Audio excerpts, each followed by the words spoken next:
The dust kicked up by Jake's horse settled slowly in the late afternoon sun as he tied the reins to the hitching post outside Murphy's general store. 3 months had passed since his last visit to Cedar Ridge, and his list of supplies grew longer each time.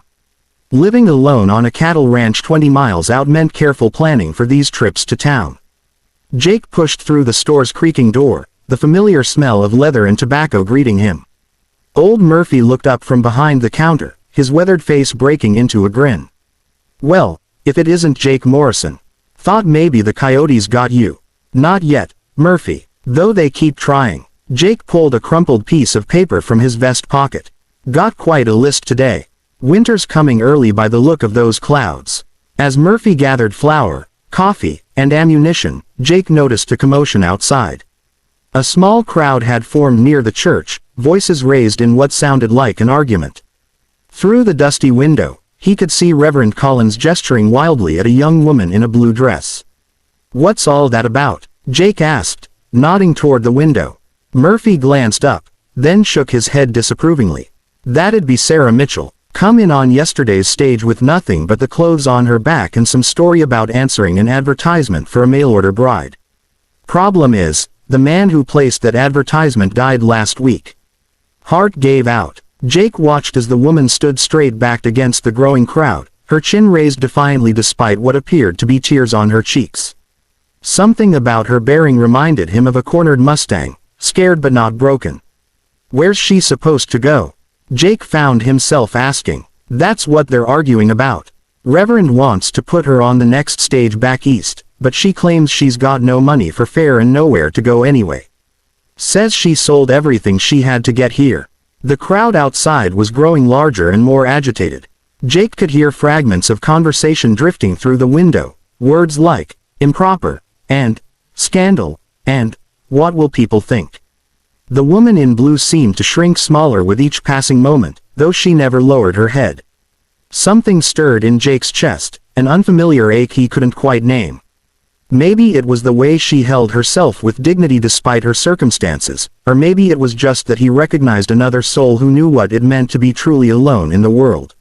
"Murphy, put everything on my account. I'll settle up next month." Jake was moving toward the door before he fully realized what he was doing. "Jake, where you going? You haven't even..." But Jake was already outside, pushing through the crowd of townspeople. Up close, the woman was younger than he'd first thought, maybe 25, with auburn hair that caught the sunlight and green eyes bright with unshed tears.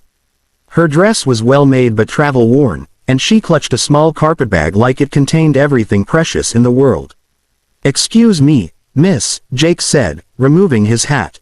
The crowd quieted, curious about this interruption. "I couldn't help but overhear your situation." Sarah Mitchell looked up at him with wariness mixed with hope. He was tall and lean, with kind brown eyes and sun-weathered skin that spoke of honest work. His clothes were clean but plain, and something in his gentle manner made her shoulders relax slightly.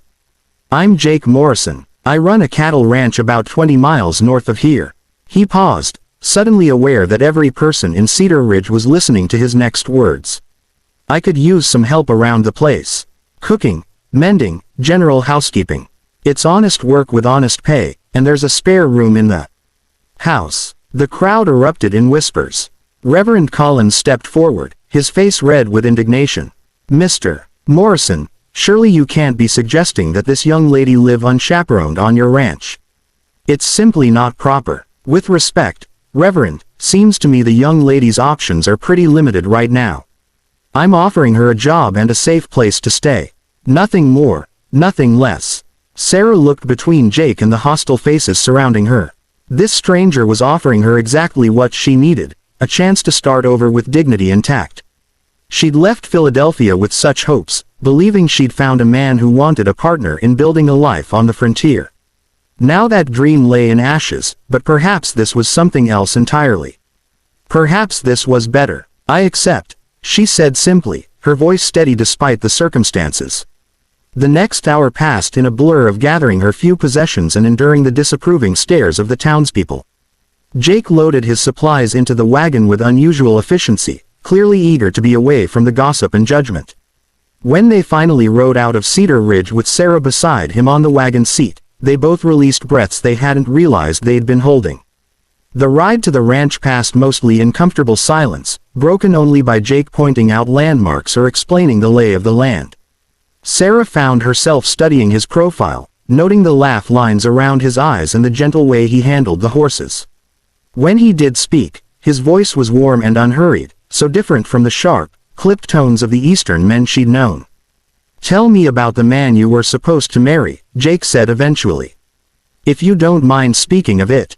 Sarah was quiet for so long he thought she might not answer. Finally, she said, "His name was Thomas Hartley. His letters made him sound kind and ambitious. He wanted a partner to help build something lasting out here. I thought." She trailed off, then started again.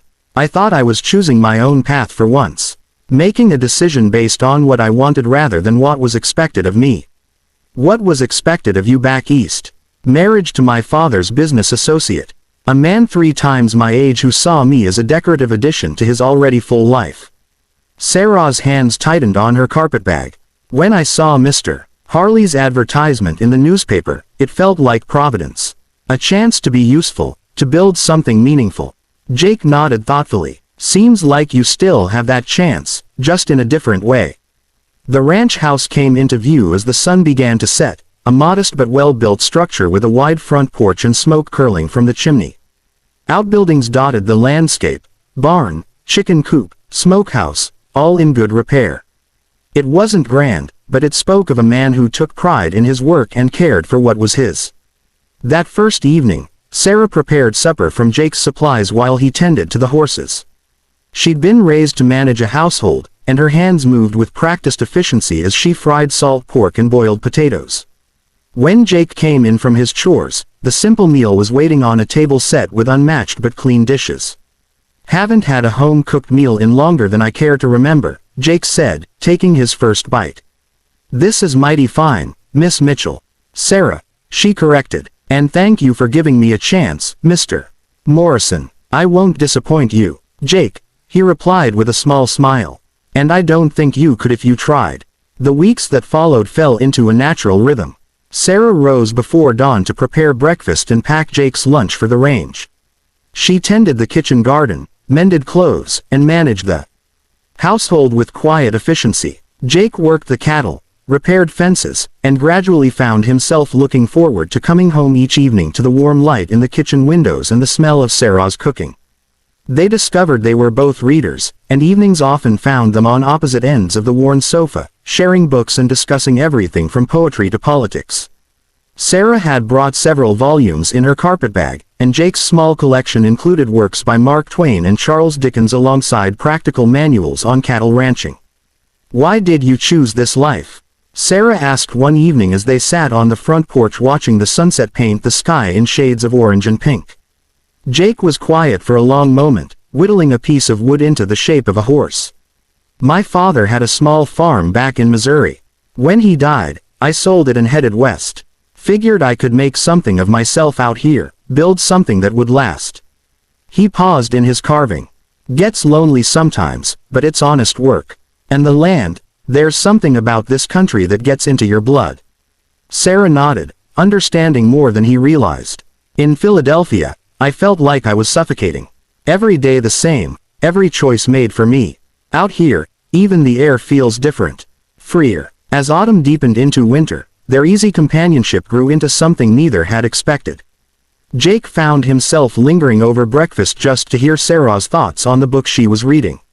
Sarah discovered she loved watching Jake work with the horses, admiring his patience and skill. When a blizzard trapped them in the house for 3 days, they talked until late into the nights, sharing dreams and fears they'd never voiced aloud. The turning point came on a bitter February morning when Sarah woke to find Jake burning with fever. For 3 days, she barely left his bedside, cooling his forehead with damp cloths and forcing broth between his lips when he was lucid enough to swallow. On the 3rd night, his fever broke, and he woke to find her sleeping in the chair beside his bed, her hand still resting on his forehead. "Sarah," he whispered, and her eyes opened immediately. "Thank God," she breathed, and the relief in her voice told him everything he needed to know about her feelings. When he was strong enough to sit up, Jake took her hand in his. "I need to tell you something." These past months with you here, it's been the best time of my life. I know you came here looking for one thing and found another, but I'm hoping maybe what you found is better. Sarah's eyes filled with tears, but she was smiling. I came here thinking I was choosing practical partnership over romantic love. I never imagined I could have both. Jake's proposal was simple and heartfelt, offered on a spring morning as they stood together watching new calves frolic in the pasture. Sarah's acceptance was equally simple, spoken with joy and certainty that surprised them both. Their wedding in Cedar Ridge was small but warm, with even some of the townspeople who had initially disapproved coming around to wish them well. Old Murphy served as best man, grumbling about young folks rushing into things but secretly pleased to see Jake's happiness. As they drove back to their ranch now, Sarah reflected on the strange turns life could take. She'd come west seeking security and purpose, fleeing from a life that felt like a cage. Instead, she'd found love with a man who saw her as a true partner, who valued her thoughts and respected her dreams. Jake, for his part, couldn't stop marveling at how full his life had become. The ranch that had once felt like a refuge from the world now felt like the center of it, made complete by the woman beside him who had turned his house into a home. That night, as they sat on their porch under a canopy of stars, Sarah leaned against Jake's shoulder and said, "Do you think Thomas Hartley would have made me happy?" Jake considered this seriously before answering. "I think you would have made the best of it, because that's who you are. But happy, truly happy, I doubt it. Some things can't be forced, only discovered." Sarah smiled in the darkness. "Then I'm grateful for Providence and timing and whatever brought me to that general store on exactly the right day. And I'm grateful for stubborn women who refuse to be defeated by circumstance," Jake replied, pressing a kiss to the top of her head. They sat in comfortable silence, listening to the night sounds of their land and planning their future together.